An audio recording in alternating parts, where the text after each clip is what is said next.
Ebola scare throws Perth Airport into a scramble. Anger over the eviction of an elderly war widow, and Arnott leads again, but he's got company.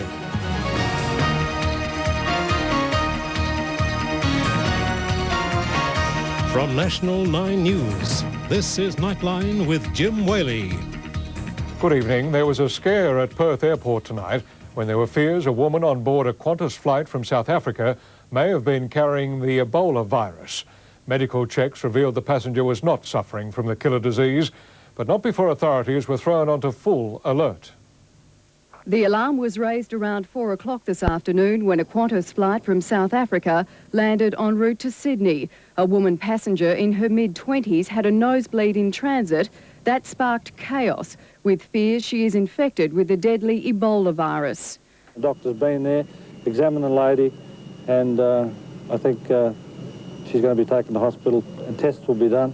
In May 1995, the highly infectious virus killed more than 90 in the African state of Zaire. It's believed to be spread through contact with blood and body fluids.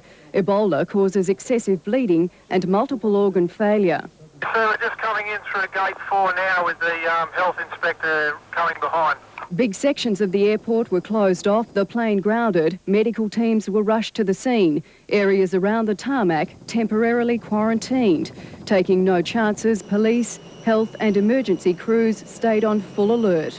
The woman was eventually loaded onto a waiting ambulance, a travelling companion by her side. When she arrived at Sir Charles Gardner Hospital, infectious disease control specialists were waiting to examine her. They confirmed she does not have the Ebola virus. Carolyn Bertram reporting for Nightline. Murder investigations are underway in Victoria and New South Wales after the stabbing death of a teenager in Melbourne and the discovery of a headless body north of Goulburn. Police haven't established a motive for the Melbourne killing, although there have been gang feuds and violent incidents in the area. A milkman found the youth's body early today outside public housing flats in the inner city suburb of Carlton. When I got up closer, I just had all cuts around his back where he'd been stabbed. And I just went over and felt his pulse, and it was cold. Police were told the youth and another Asian teenager were confronted by a man. The victim left a trail of blood trying to escape his attacker. Late today, a youth was questioned after being found in one of the flats.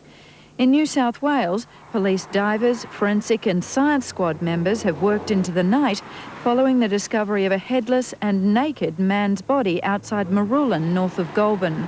The body, weighted down in the shallows of Paddy's River, was found by a mother and son who'd stopped in a rest area along the Hume Highway. They went over the water search and discovered the body in the water. The man has yet to be identified.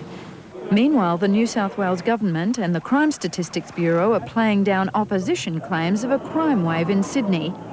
The latest police patrol statistics show sharp rises in street crime. Assaults up 23%, a 12.5% increase in vandalism and a 6% jump in theft. The government says the figures relate to when the opposition was in government, while experts say the problem is serious, not disastrous. There's no reason for believing that we're engulfed in crime. Fiona Pye for Nightline. As one way to battle crime, New South Wales Police Commissioner Peter Ryan has reportedly said he wants to test the decriminalisation of hard drugs such as heroin. Mr. Ryan says an experiment is needed to see if legalising drugs would have a beneficial effect on society. The state government has urged caution, saying it's not going to introduce a trial unless it knows it has a chance of success. For the second time in 24 hours, it's been revealed that a convicted paedophile had, until recently, been living near a Perth primary school. The man was listed in the Paedophile and Sex Offender Index published this week. In 1994, a district court judge was told this house was a drop-in centre for local children. Its occupant at the time, Alan Royce Greenhill, was a child abuser, guilty of molesting a 14-year-old girl, showing her a pornographic video. The house is directly opposite Kingsley Primary School in Armidale. The school's principal says he knew Alan Greenhill very well. He knew he'd been found guilty of sexually abusing a 14-year-old girl, but he doubted the girl's story and was happy to have a convicted man living opposite his school. Incredibly, Greenhill continued living here for 2 years after the conviction. According to neighbours, the kids continued to visit until last month, when the 54-year-old packed up and moved to Queensland. The new residents have no connections with Greenhill. We found Greenhill's name in the newly published Pedophile and Sex Offender Index. It says when he committed the sex assault, he was the primary school's cleaner. Yesterday, a Claremont-based molester went to ground after revelations he was allowed to live opposite a primary school. That case is being reviewed. Off camera, parents of children at the Armadale school say they're disgusted by the principal's decision to support Alan Greenhill. Gary Adshead for Nightline.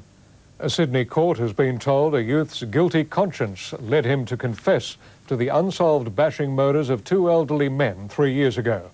Now aged 20, he's already in jail for the manslaughter of a woman. One of the men was beaten to death with his walking frame. The other died from head injuries. The man told the court he was deadly sorry for what had happened. The victims' families were unsympathetic, saying they want him to get a long sentence.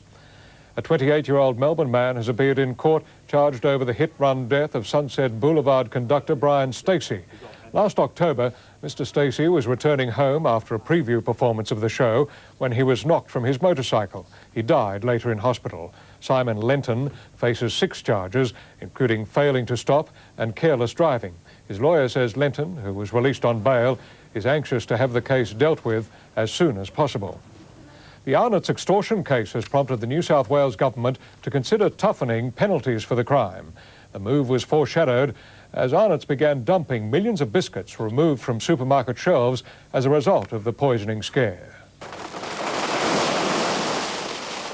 Millions of dollars worth of Arnott's biscuits being dumped at a Sydney tip. In all likelihood, the company was throwing away perfectly good stock, but a spokesman insisted they could take no chances. More than 3,000 supermarkets and shops in New South Wales and Queensland cleared their shelves of Arnott's products last Friday when it was revealed an extortionist had threatened to poison biscuits. It's been 3 weeks since the blackmailer made any contact with the authorities. Police say if that silence is maintained over the weekend, on Monday they'll consider the extortion over. But it will be a few more days after that before Arnott's biscuits return to the shelves. Workers have been told to expect to resume deliveries on Wednesday. Meanwhile, the case has prompted a government committee to review the penalties for extortion. There are some inadequacies. It's going to mean some toughening up. Damien Ryan for Nightline. A Rockhampton magistrate has denied a young couple permission to marry. 16-year-old Rose Gross is pregnant and, in the eyes of the law, too young to tie the knot with her 21-year-old fiancé, Jason Young. The magistrate ruled their case was not exceptional. Complicating matters, the appearance last week of Mr Young's former girlfriend, who said he fathered her child, then dumped her, a claim he denies. The couple plan to appeal.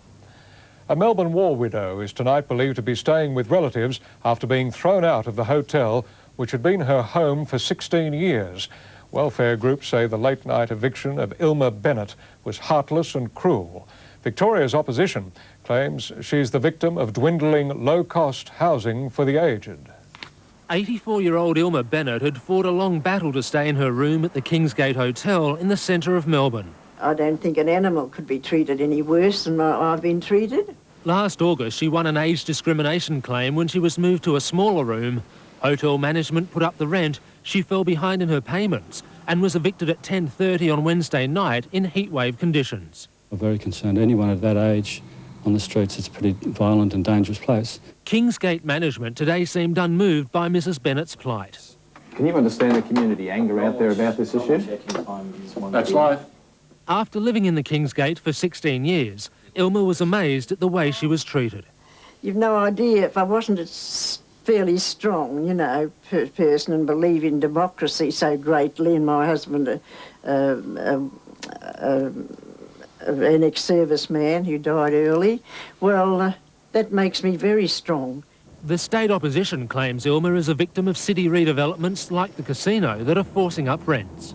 This is a heartless situation. The government that is more interested in attracting the high rollers and are not worried about the old timers. But the Kennett government says it's spent $50 million since 1992 buying units for the elderly.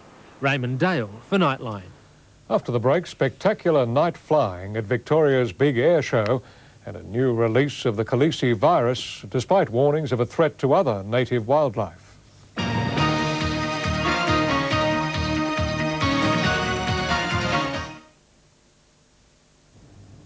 Rabbits infected with the deadly Khaleesi virus were released on Sydney's outskirts today, despite warnings that native wildlife could be affected.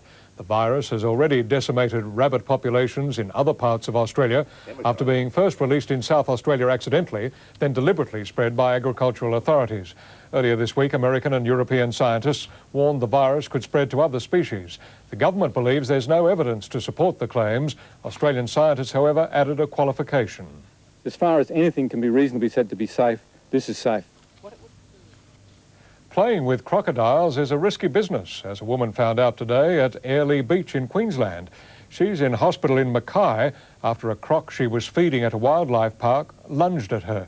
Her left leg has been cut and possibly fractured. She's also being examined for internal injuries. Prime Minister Howard has confirmed he'll visit Beijing next month for talks with China's leaders. There was speculation the trip might be called off following the death of Deng Xiaoping. Laurie Wilson has our report. Addressing the Chinese Australia Forum in Sydney, the Prime Minister confirmed he planned to go ahead with an official visit to China at Easter. It'll be the first visit that I've paid to that country as Prime Minister. And the relationship between Australia and China is very important to my government. That relationship has been strained over the past year, with China angered by what it sees as Australia's move to strengthen military ties with the US, and annoyed by the official recognition given to the Dalai Lama. In the wake of Deng Xiaoping's death, there were suggestions Mr. Howard should delay his trip. In Beijing, arrangements are underway for next week's funeral, with the spotlight now turning to Deng's successor, Jiang Zemin. Observers say he's unlikely to assume as powerful a role as the man he replaces. No, there won't be another paramount leader, and so in that sense there won't be a successor to Deng Xiaoping. Mr. Howard met President Jiang in November at the Asia-Pacific Economic Conference in the Philippines. Whatever diplomatic differences may exist between the two countries, the Prime Minister says there are also close ties. Australia's national interest lies in fostering the economic, the cultural and the other links that now exist between Australia and not only China, but the Chinese diaspora in other parts of the world. The Prime Minister also used tonight's speech to reassure the Chinese community he condemned the anti-Asian sentiments whipped up during last year's race debate. Any manifestation of racism in our ranks is repugnant to everything for which Australia has always stood. Laurie Wilson reporting for Nightline. As with the assassination of John F. Kennedy, the murder of Martin Luther King left many questions and suspicions, which, if anything, increased over the years. Now, almost 30 years after the event, the man jailed for the killing of King might finally go on trial. James Earl Ray originally confessed to the crime, but then claimed innocence. Not far from the hotel where Martin Luther King Jr. was murdered in 1968, his widow sat in a Memphis court today and formed an unlikely alliance with James Earl Ray, the man jailed for killing her husband. We call for the trial that never happened. If Mr. Ray is denied a trial, our family and indeed the entire nation will also be denied the due process of law that is the birthright of every citizen. While James Earl Ray first pleaded guilty, he later reversed his plea. No, I didn't do it. Ray has repeatedly asked for a trial but has been denied. Now he is asking again, claiming new technology will prove he's innocent. He hopes advanced ballistic tests will show a difference between a bullet fired from his rifle and the one that killed Dr. King. Ray is now on his deathbed in prison. He's real weak. Ray's quest for a new trial was kept alive when the judge referred the case to a higher court.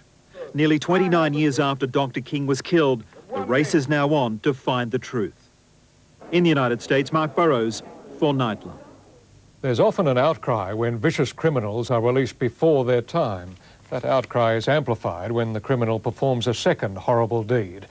In the US, there's outrage over a man who struck again after serving just 8 years jail for raping a teenage hitchhiker, then chopping off her forearms. 69-year-old Lawrence Singleton has been arrested in Florida after police found the mutilated body of a woman in his home. You say you did do it, sir? Yeah, after I done it. When Singleton was released in 1987, he faced a public outcry and was repeatedly forced to move. Surgeons in Los Angeles say everything went to plan in the operation to remove a tumour from Liz Taylor's brain. The tumour appears to be benign, and she's expected to make a full recovery and be out of hospital early next week. Singer Pat Boone has always been the squeaky clean man of American music, his nickname the Choir Boy. So his recent appearance at the American Music Awards, all decked out in leather and fake tattoos, was seen as a bit of a send-up, but not by everyone. Pat's heavy metal disguise, along with his latest spoofy heavy metal album, has offended some serious Christian groups. Fire in the sky. His show has been dropped by a gospel TV network, and an orphanage he supports is considering cutting its links with him.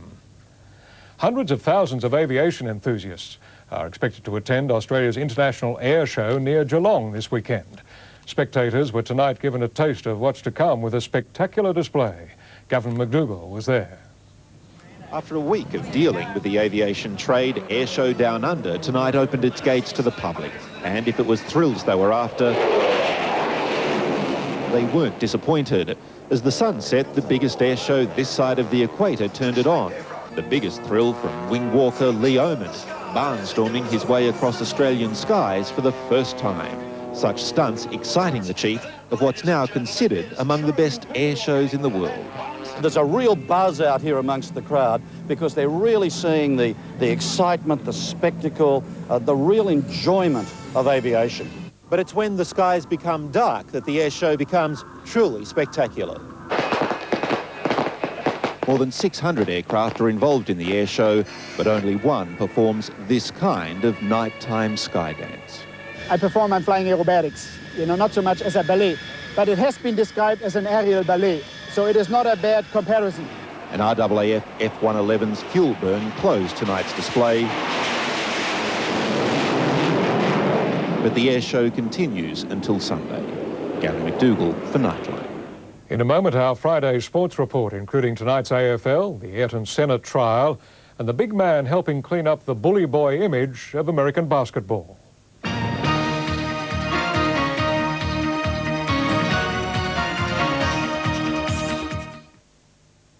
Now to sport, and it's a tight race at the Cannon Challenge with 5 players sharing the lead after the second round. Masters champion Peter Lonard is one of those at 7 under, along with Robert Stevens, who can't afford a caddy.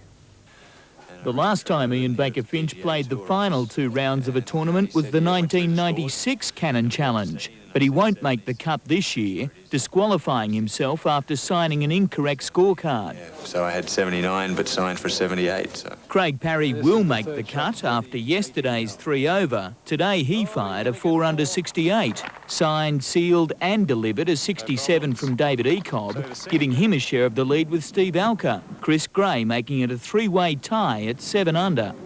Chris Gray at 4. Masters champ Peter Lonard refused to rest on last week's laurels. A front 9 of 33 saw him join the logjam at the top of the leaderboard. Oh, what a good shot again. Peter Senior also in full swing with the broomstick. Oh, he got it.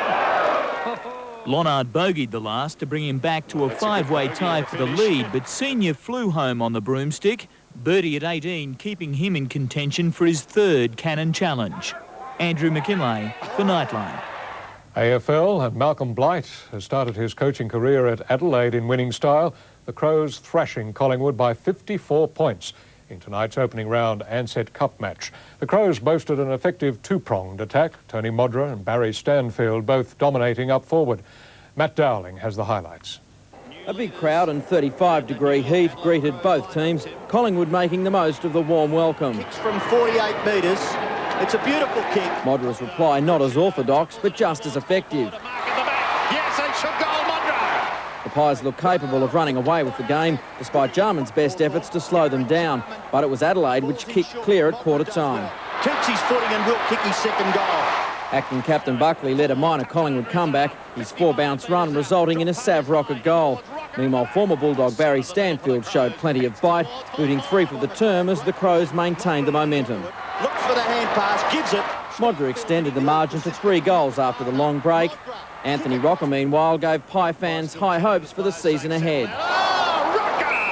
But that wasn't enough to satisfy Shaw. His charges left behind as Adelaide kicked on. Quickly at the back, will run in and should kick a goal, and he does. Malcolm Blight had every reason to appear relaxed, although Sav Rocker threatened that tranquility at the start of the fourth. It was quickly restored by Modra, however, as the Crows cruised through to the second round. Straight through the middle. Matt Dowling for Nightline. In cricket, the Australians are making good progress in their match against Natal, chasing the locals' first innings of 335. The Aussies are 4 for 232, with Mark Waugh again the star with a bat on 95 not out. Death in motor racing is usually accepted as an unfortunate but sometimes inevitable part of the game. The death of Ayrton Senna, though, has created an unprecedented legal crisis in Formula One. 6 men accused of manslaughter over the champion's fatal crash at the Imola track in Italy.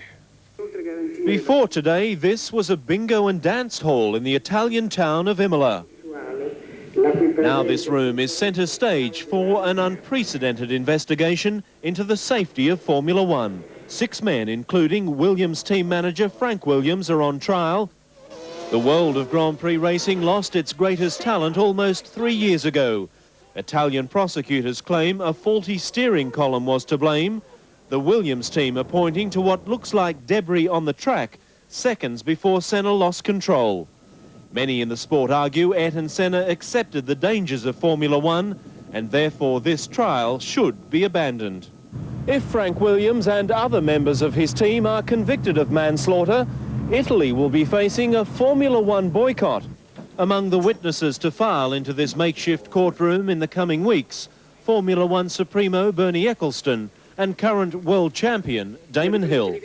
Mark Ferguson for Nightline. The last 20 years have seen skyrocketing payments to sporting stars and a subsequent decline in the behaviour of many of them. The image of American basketball is one in particular that suffered badly of late. But that's not to say the game doesn't have positive role models, and a giant from Africa with a name to match is making a difference both on and off the court. His skill has placed him among the very best in basketball, and that's great. Dikembe Mutombo is my hero. Hero? In an age when pro basketball is having all sorts of problems with image, and parents are wondering exactly who is a role model for their kids, Mr. Mutombo is a man the league likes to talk about. I think that Dikembe is a leader that not only kids look up to, but people around the world. Dikembe Mutombo has been playing pro basketball in America for 9 years, but it is not a career he ever imagined or even wanted. From the time he was a very small child growing up in Africa, he dreamed of becoming a doctor, because in Africa they are needed so badly. I told myself about going to medical school since I was like in the 3rd grade. He studied so hard and he did so well that he won a scholarship to study medicine in America at Georgetown University in Washington. I came to U.S. and I refused to play basketball at the beginning. But of course, a 7'2" med student was bound to come to the attention of the basketball coach. So Dikembe Mutombo, who had never picked up a basketball until he was 19, gave up his dream of practicing medicine. I don't think that I made a mistake at all for not pursuing my dream. And here's why he doesn't think so.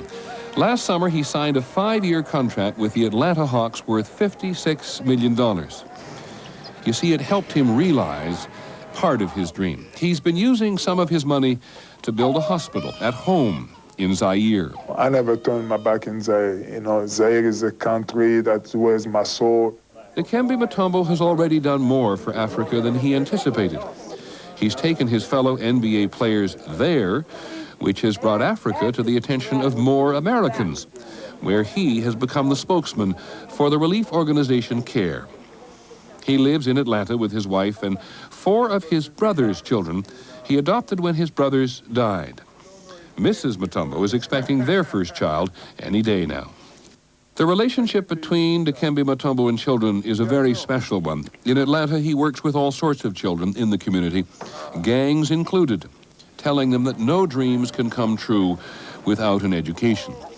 All of this, of course, has the NBA pointing to him and saying this is the role model that people have been looking for.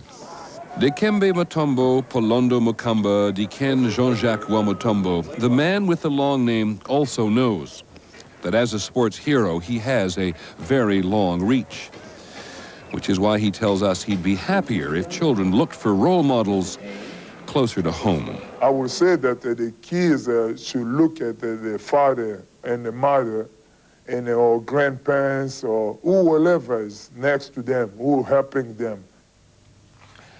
Australia's chalked up another victory in the annual race up New York's Empire State Building. 42-year-old Sydney runner Belinda Sozin won the women's race for the third time. She made it up the 1,576 steps of the 86-storey tower in 12.5 minutes. Fellow Australian David Osmond was second to Germany's Kurt Koenig in the men's. And still to come on Nightline, the latest finance and the weekend weather.